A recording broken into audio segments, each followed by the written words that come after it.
Welcome, and thank you again for watching Learning Music with Pat. I'm going to today show you some extra information that I haven't told you before, but it relates to the information that you already have. I find as a teacher it's not wise to give people too much information at any one time because it's just very easy to get confused. It's very easy to get lost and forget. So what I want to do today is just to bring forth some information that you don't have that relates to what you already know so that I can kind of supplement that. And you may wonder why I do that, but I think the more information you have, the better player you will become. So I'm going to go back and talk about some of these mouthpieces as I did last time. And last time I showed you how to take a mouthpiece, how to put a reed on it and screw the reed so that it would not break. This is a better one to show you actually because it's done the way I usually do it. So you have the reed, you put the ligature on, you put the reed up to the top of the mouthpiece, you get the rim of the reed, the top of it, so it matches the mouthpiece, the curved part of the mouthpiece. Always remember, and this is the first point I wanted to make, always remember that the flat side of the reed, which is this side, it'll have the brand name of the reed on it, it'll have the number of the stiffness of the reed. That reed goes flat up against the mouthpiece. And then you put the ligature so it's down below the curve. All of this area from the curve of the reed up to the top, let me hold it this way, I think you can see it better. From the curve area where they don't shave it anymore, up to the top of the reed, that has to vibrate to get the tone. So when you put the ligature on, you put the ligature on right below what that is. And I have shown, I've done that before. Let me show you the completed one. Whoops. This one here. And the ligature is below. Now this may seem like a silly thing to say, but a lot of students don't realize there really is only one way it's going to fit, and this is the way it's going to fit. Now, if you are a new student, even though it seems logical that you can't do it anyway, I have had students try to put the reeds on backwards. The rim is still up, but the vibrating part is against the mouthpiece rather than vice versa. So it only goes that one way, and that is the way that you have to use. There are some people who prefer to have the screws of the ligature on the top rather than on the bottom where the reed sits.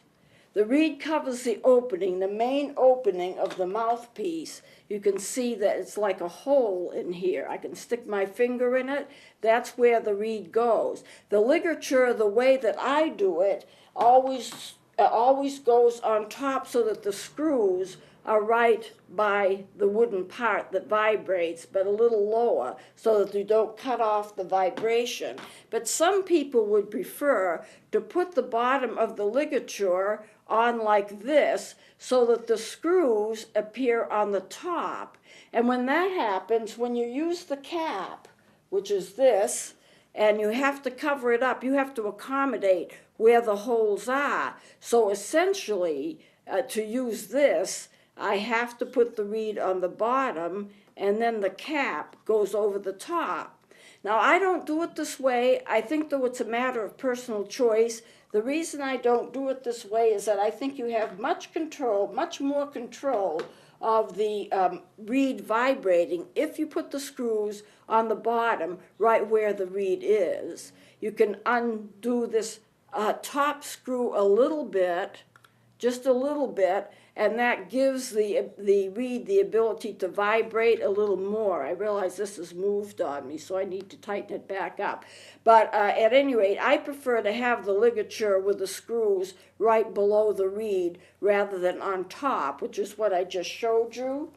And it's a matter of personal preference, but I prefer it that way. There are some people who use a ligature that only has one screw.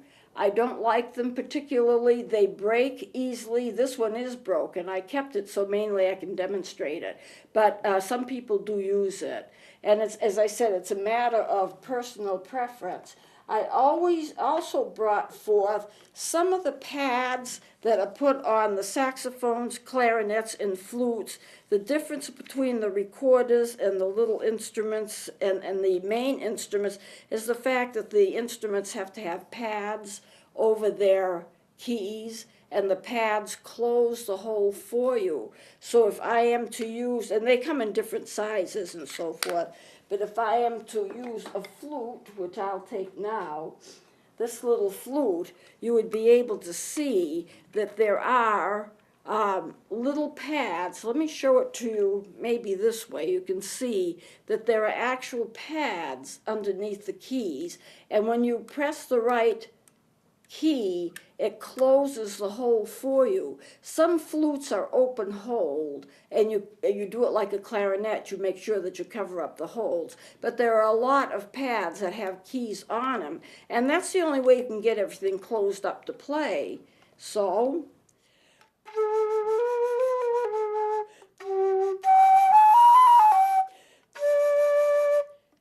and this is the way that you close the holes for most of the instruments. You don't have that with the recorders because the recorders have the tone holes.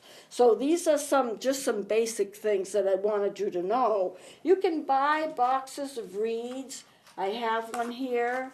It's just a box of 25 reeds. If you buy a box of reeds, you're going to find, these are alto sax reeds. You're going to find that a group of them you will not be able to use. The reason being that they're not good reeds. So what you have to do is check each reed, hold it up to the light as I described before, and see how good the reed is. And you take what you get. If you get a reed that's not good, you just have to dispose of it and use another reed. A lot of people buy reeds singly for this reason, and you can hold it up to the light and have some check on it before you actually start to play. Now, the mouthpieces of the recorders are called fipple mouthpieces. You don't get that with the other instruments, but they're fipple mouthpieces. You blow into a little slit right there. There is a block in there which does not show up in this instrument but will show up in this one. You can see that.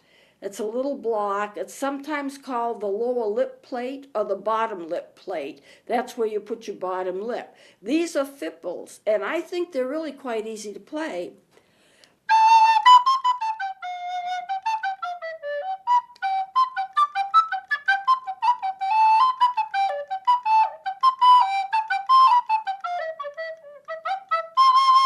There's really not a whole lot of effort involved in that. If you have a plug that's obvious like this is a Peruvian flute, and it has a fipple mouthpiece. It's the same kind of mouthpiece in that you blow in that little slit, and then you have that block there. That's a wooden plugged fipple mouthpiece. And that's what I tell people. You're playing a wooden plugged fipple mouthpiece. That's all it is. It's a fipple mouthpiece with a plug in it. My personal preference would be to play all instruments with a fipple mouthpiece because I think it's so easy. It's also so much fun. The penny whistle also has that same kind of mouthpiece. It looks a little different, it's a little elongated, but you still have that square for that window. You still have a little slant right here, and that goes into the instrument, and then when you play it, it's just a very simple thing to do. This is in the key of C.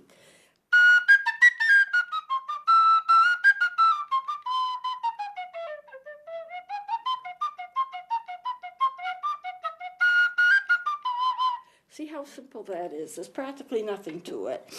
Okay, let's see. So I wanted to get you filled in on that. The other thing I wanted to get you filled in on was the way that you can tell the difference between a English, Baroque flute, basically recorder, or something that is like the German. So I brought them both in. Here is the German recorder. Here is a Baroque recorder. Now, they play about the same, and I've talked to you about the differences between them. There's a little bit of the difference in the fingering pattern between them. They both have tone holes in the back. They both have Fipple mouthpieces. They both have blocks. You can see this one fairly easily, but this one here is not seen so easily because it's the same wood as a regular instrument. It doesn't stand out. But how do you tell the difference between them if you're a novice and you don't know how to play? Let's take a look at these two flutes, these two recorders. They look alike, except for the blue, and color has nothing to do with it.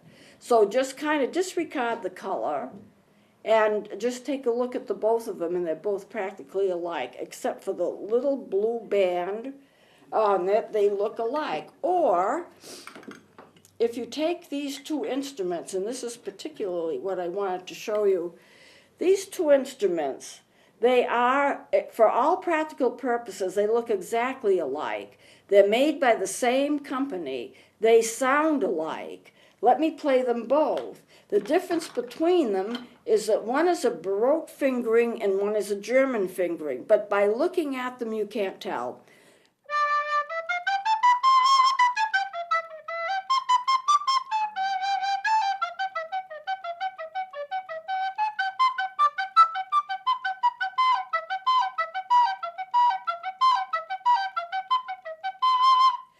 Okay, now let me take this one.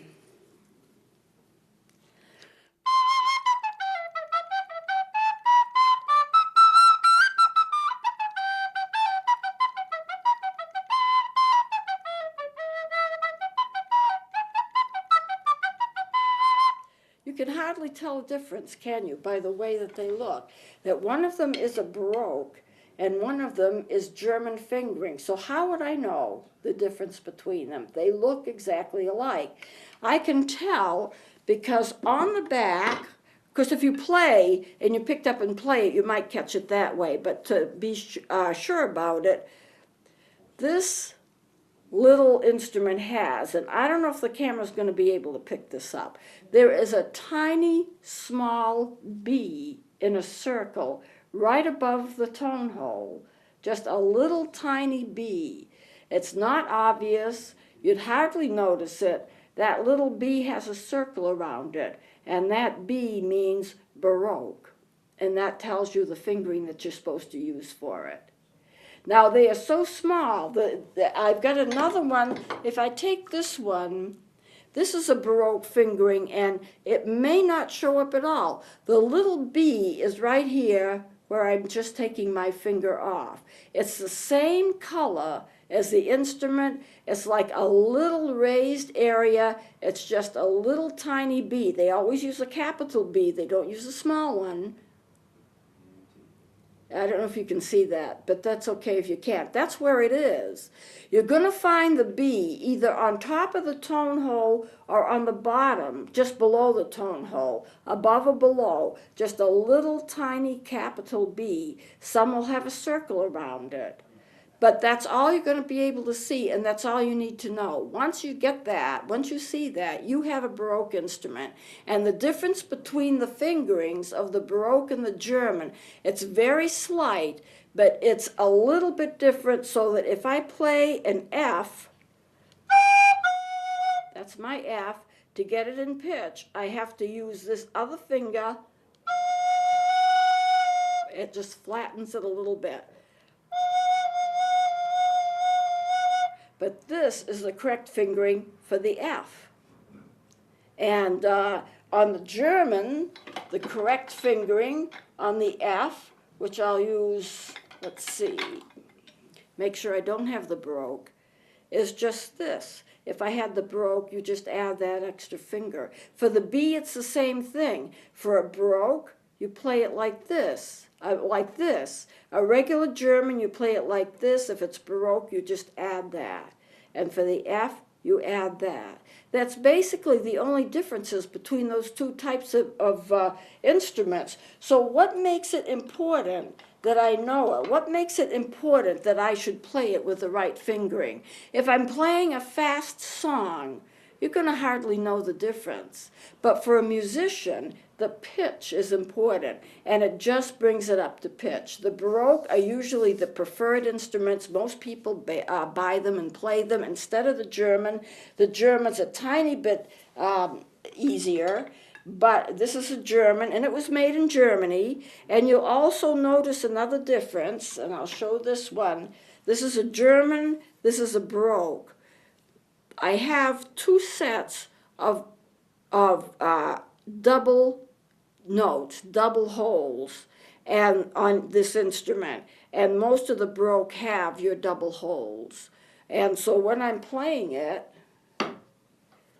I'm playing with my last finger on two holes instead of one, and the little pinky finger down here, if I use it for some notes, not all, it'll be on double holes.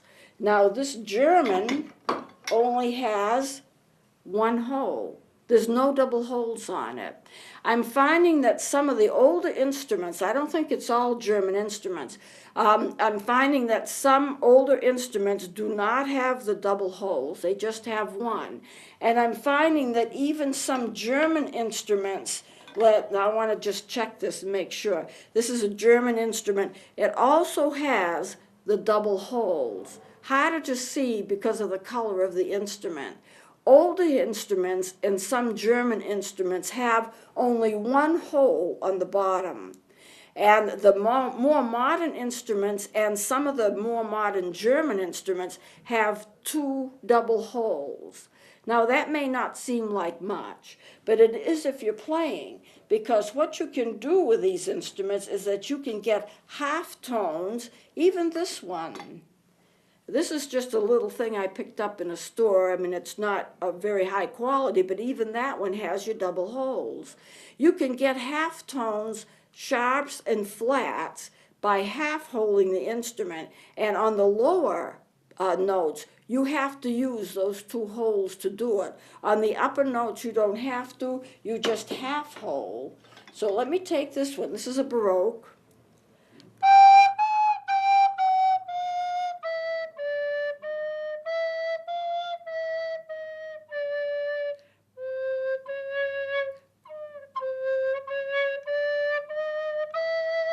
You see how I'm getting the half tones on that? I could not do it very well without the double holes, but I can do it on the upper holes because they're larger, and all I have to do is half hole.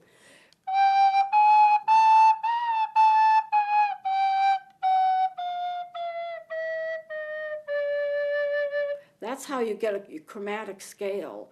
A chromatic scale is when you go up or down by half steps. A regular scale is when you go up or down with full steps. Okay, so that tells you some more information about these instruments. You really can do a lot.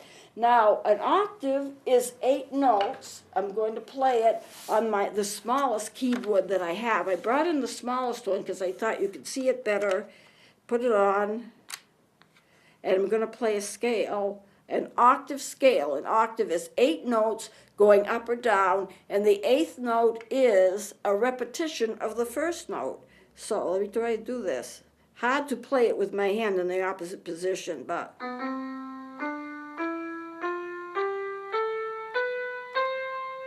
This note, which is a C, matches this note. It's just an octave higher. They're the same note. So it's 1, 2, 3, 4, 5, 6, 7, and then 8. Okay, that's your octave. If I were to play a chromatic scale, I would do it by half steps. And I'll do it this way.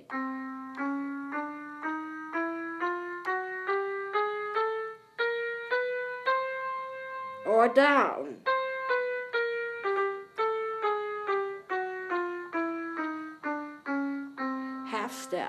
Half steps and whole steps. Half steps is a chromatic scale. An octave is 8 notes with a repetition of the first note, And a regular scale, you just go up and down. You just go up and down. I think what I'll do is close it off for now. I want to tell you about the different keys that instruments play in, but I don't have a whole lot of time left. And so I think what I'll do is I'll start that next time so you'll get a chance to see it and I won't get in the middle of something that I have to stop. So thank you for watching and please join me next time.